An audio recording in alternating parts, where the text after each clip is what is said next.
അമ്മേനി സൗരി പറഞ്ഞ 3 കാര്യങ്ങൾ നിങ്ങൾ ശ്രദ്ധിച്ചോന്ന് അറിയത്തില്ല.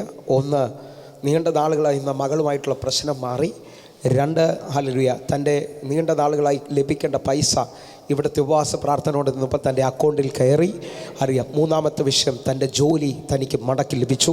ഒന്ന് വിശ്വസിക്കുന്നവരുണ്ടെങ്കിൽ ഒന്ന് കര ഉയർത്തിപ്പിടിച്ചോണെന്ന് പറഞ്ഞാട്ട്, യേശു ജീവിക്കുന്ന ദൈവമാണ്. ഡൽഹിയിൽ നിന്ന് വന്നാന്ന്. എൻ്റെ പേര് ശൈലി എന്നാണ്.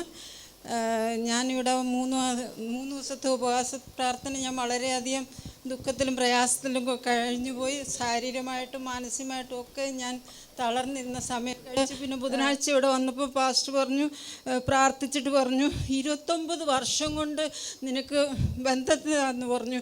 അപ്പോൾ ഞാൻ വിചാരിച്ചു 29 വർഷം എന്ന് പറഞ്ഞപ്പോൾ 29 വർഷമായി എൻ്റെ ഭർത്താവ് മരിച്ചിട്ട്.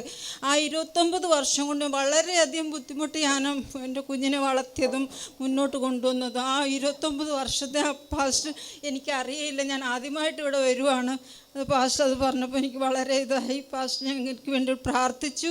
പിന്നെ ഈ 3 ദിവസത്തെ ഉപവാസ പ്രാർത്ഥനയിൽ എനിക്ക് കിട്ടാനുള്ള പൈസ എൻ്റെ അക്കൗണ്ടിൽ എനിക്ക് മിനിഞ്ഞാന്ന് വന്നു. ഞാൻ ദൈവത്തോട് നന്ദി പറയണു. അതുപോലെ തന്നെ എന്നെ ജോലി പോയെങ്കിലും ആ ജോലി എനിക്ക് തിരിച്ചു കിട്ടി. അത് കാരണം വളരെയധികം അനുഗ്രഹിച്ച്. ഞാൻ പറഞ്ഞു, ഞാൻ ഒരു ദുഃഖത്തോടെ ഞാൻ വന്നു, പക്ഷെ ഞാൻ സന്തോഷത്തോടെ തിരിച്ചു പോന്നു. ഞാൻ ചൊവ്വാഴ്ച ഞാൻ വണ്ടി കയറുവാണ്. ഞാൻ പോണില്ല എന്നും പറഞ്ഞ് ഞാൻ തിരിച്ച് ഇവിടെ വന്നു. ഞാൻ ഡൽഹിയിലോട്ട് പോണില്ല. ഞാൻ അനന്തയോടും പറഞ്ഞു, ഞാൻ ഇവിടെ തന്നെ നിൽക്കുക, ഇവിടെ എവിടെയെങ്കിലും ജോലി ചെയ്യാം. പക്ഷേ എന്നെ അവർ ഇന്നലെയും കൂടെ വിളിച്ചു, ചേച്ചി എന്നാ വരുന്നതെന്ന് ചോദിച്ചോണ്ട് ഞാൻ ദൈവത്തോട് നന്ദി പറഞ്ഞു. ഇതുപോലൊരു ആരാധന ഞാൻ എൻ്റെ ഡൽഹിയിൽ കണ്ടിട്ടില്ല.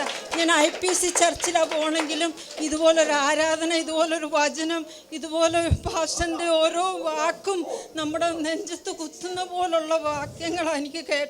അതുപോലെ ഞാൻ വിചാരിച്ചു, ഇനി അടുത്ത പ്രാവശ്യം ഞാൻ എല്ലാ മാസവും ഇങ്ങ് വന്നാലോ എന്ന് ഞാൻ ഓർക്കുക. അത്ര എനിക്ക് സന്തോഷമുണ്ട്.